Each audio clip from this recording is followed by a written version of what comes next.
You know, the 500i came out. I was a fan right out of the gate. Fuel injected, and I'm like, man, they're probably going to come out with all kinds of fuel injected saws.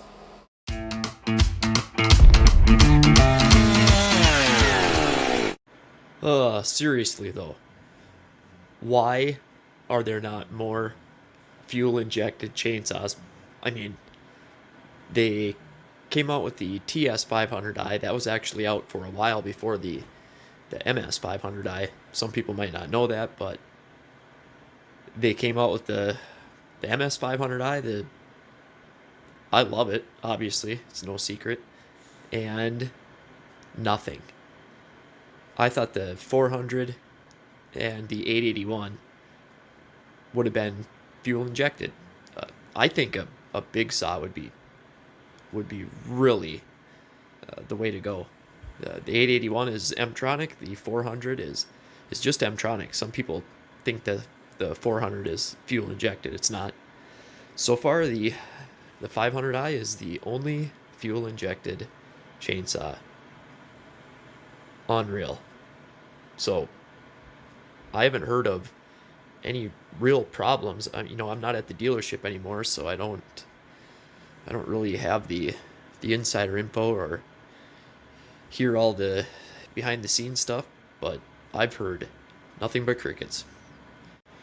Well, anyway, the 500i that was auctioned off is going to be ran without a max flow. He's going to run a stock filter with a pre-filter on it, and normally I wouldn't go for that, but I'll kind of explain here. But I'll show you what I did to his saw and what I would do to the stock cover, because there are probably some of the aspects of the intake, airbox, and cover that some people might not be aware of. And it was one of the first things I did to the 500i, and I've been meaning to do a video about it for a while because I see some people running these bigger foam filters under the stock cover, and I really don't think it's a good idea. So, alright guys, hope you enjoy. It's going to be kind of boring, but if you got a 500i and you're looking at filter options, if you're just running a max flow, then you know it's a good product. But this might help you out. Alright, thanks. See ya. Now, this is something that I've talked about a little bit on Instagram. I've wanted to talk about it here on YouTube where I can ramble for a long time, because this is something that a lot of people I think are missing.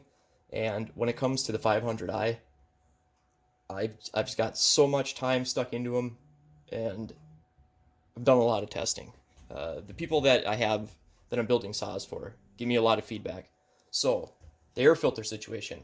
There's some of these aftermarket air filters with the foam that's very similar to the Max Flow and the Uni, the foam like this. Everybody's seen it. You oil it, and what people are doing is they are just cramming them under the stock cover, and I'm going to show you why you don't want to do that. So I have this air filter base off. Now, we can even lock this tight.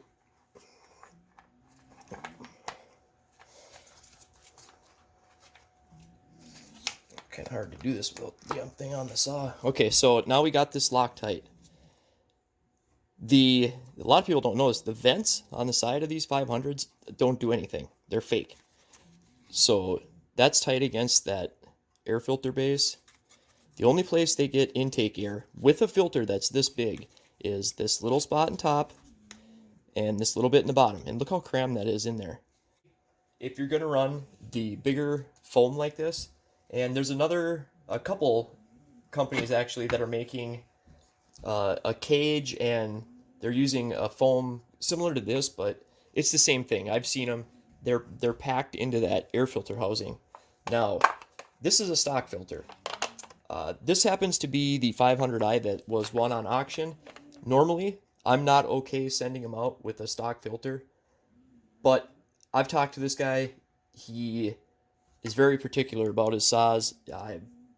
We had quite a conversation, and I'm totally good with sending it out with the stock air filter. He's had repeatable results for a long period of time, so he's taking care of his filters. I'm not a fan of the stock filter. That's something that we'll have to agree to disagree. But he's going to run a pre-filter or foam on the outside of it. And I'm going to send him a couple of these.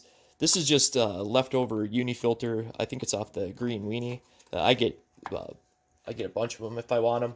But he's not going to oil this though. Maybe try lightly oiling it, but going to kind of mess around with that. But you can see that this filter, with this pre-filter on it even, that has room in there. So let's lock the base on it now.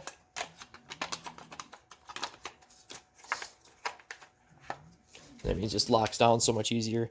So you got room in there, and you can see down in here, I don't know if you can see in there, see how that air can travel up through here? And yes, I understand that it could go through, you know, this foam with the bigger foam. The problem is, and I've seen this from saws out running in the field, that gets packed up really fast and then you're done.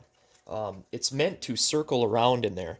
Now, what I've done is, so this is a cover that was dyed, so obviously it's going to look kind of hacked up because you're going to see the orange. But if you look on this side, see how that I take that box out and then I cut these vents back a little bit. Now what that does, okay, so I got that trim piece back on there so it's not so confusing. Now you can see with that material cut away, you can even see the filter through there. Now I can get air through the sides, and then I cut this back part, or the top part back a little bit. See, this one's got that rubber guard on the top too, but you can see that,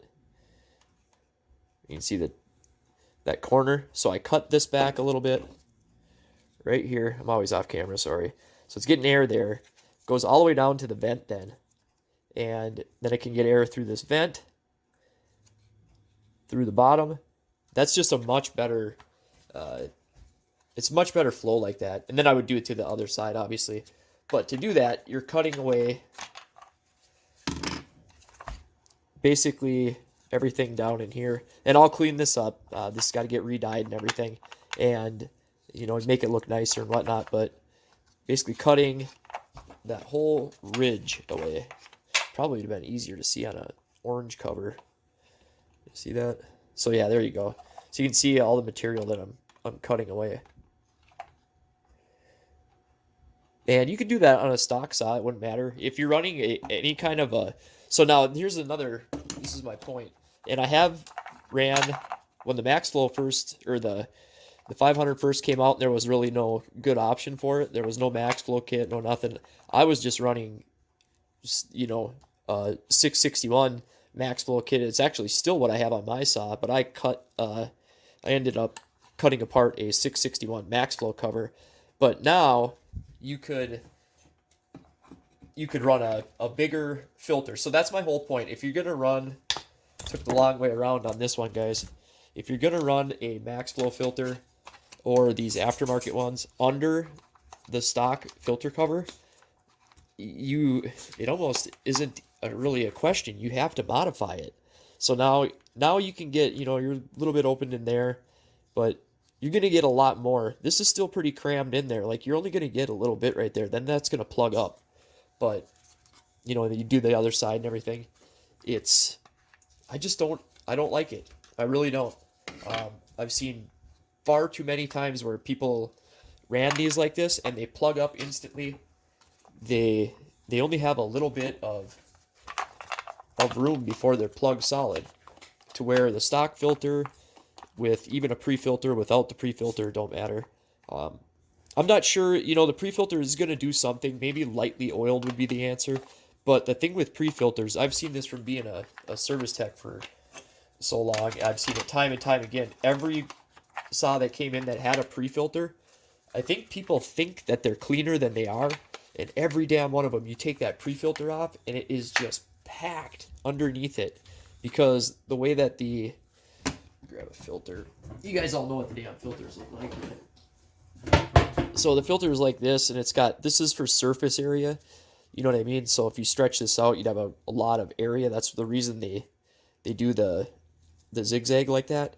But that fills with debris. And then that pre-filter's over it. So people, I think I think they think that their filter is really clean and it's not.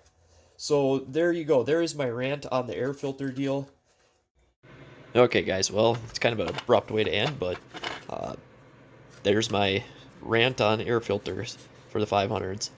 One thing I didn't mention, if you are going to remove this area right here and do whatever you need to do to get direct flow through these vents, you have to cut these back a little bit.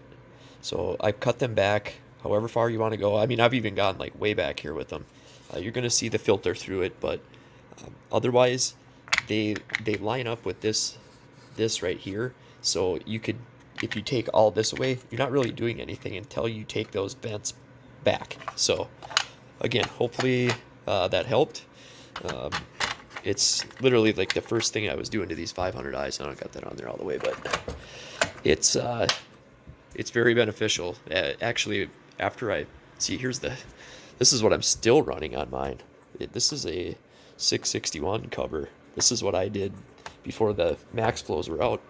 But yeah, that's when after I got done porting them, they were just starving for air, and I had to do something. So, and then there's a max flow. So you got all three going on here. You got the max flow, kind of modified a little bit, the stock cover, unmodified, and make your own cover. There we go. So hope that helps you guys out. So here we go. See you guys next time. Stay rowdy.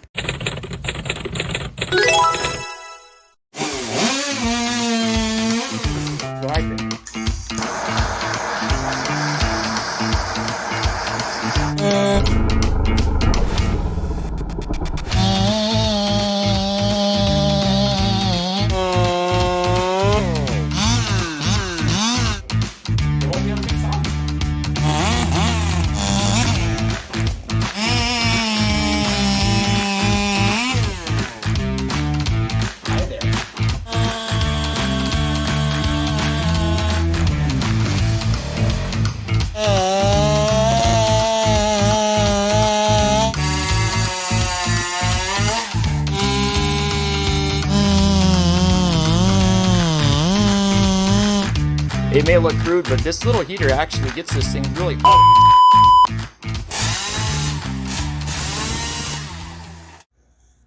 Yep. That's what I think.